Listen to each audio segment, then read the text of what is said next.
देखिए, तो अभी हम लोग पुरजी इलाके में हैं, सदाकत आश्रम के बगल में। तस्वीरें पहले आप देखिए, जो तस्वीरें हैं यहाँ से आप जो पेट्रोल पंप जो है वहां से आप जो तस्वीरें देखना शुरू कीजिएगा और बढ़ते जाइए। रोड के इस साइड ज्यादा है, हालांकि रोड के उस साइड में भी है, लेकिन जो तस्वीरें हैं देखिए, पूरा रोड पर खाली रोड़ा ही रोड़ा है। आखिर इसके लिए जिम्मेवार कौन है?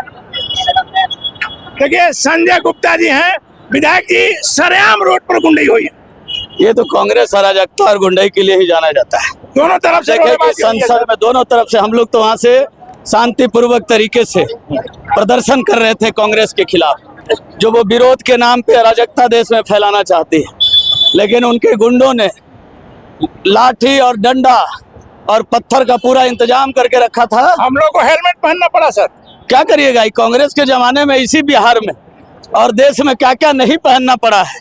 आज उन लोग यही चाहते हैं कि फिर से हो, लेकिन भारतीय जनता पार्टी का कार्यकर्ता अपना लहू बहा करके उनके इस कोशिश को नाकाम नहीं होने। आपकी सरकार है सर, जिन लोगों ने उपद्रव किया है उस पर कार्रवाई होगी? बिल्कुल बिल्कुल कार्रवाई होगी और सब उस दायरे में। देखिए, तो दायरे में है कौशल विद्यार्थी जी, पुराने संगी हैं सर। क्या बीजेपी अब इस तरह का काम कर रही है? नहीं, बीजेपी नहीं, राहुल गांधी ने जिस तरह से देश में अराजकता फैलाने का काम किया है कल दिल्ली में, इस तरह का आज के आजादी के बाद इस तरह का नहीं हुआ था कि पीएम आवास के सामने बैठ जाएंगे। ये अराजकता गलत है।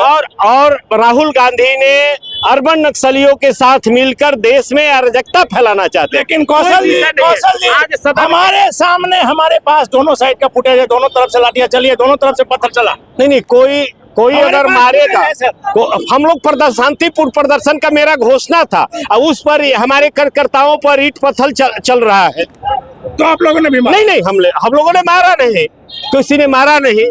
और इस तरह के आज सदन के अंदर हमारे नेता ने कहा कि चर्चा करवा लीजिए, लेकिन राहुल गांधी चर्चा के लिए तैयार ही नहीं है। कांग्रेस उपद्रव चाह रही है, एकदम अराजकता, देश में अराजकता फैलाना चाह रही है। देखिए, तो कांग्रेस देश में अराजकता फैलाना चाह रही है, ऐसा इन लोगों का, हालांकि बीजेपी के नेताओं का कहना है, कांग्रेस के नेताओं का कहना है कि उन लोगों ने मारा है।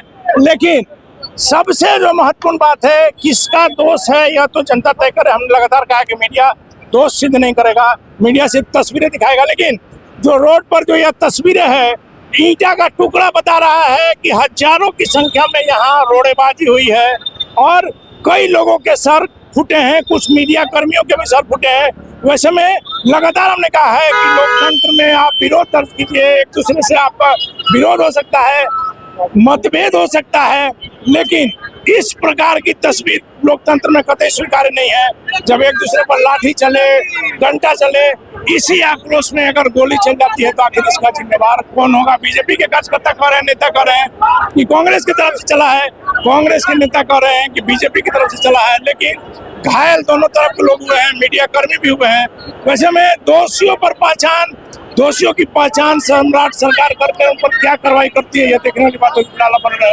Breaking news.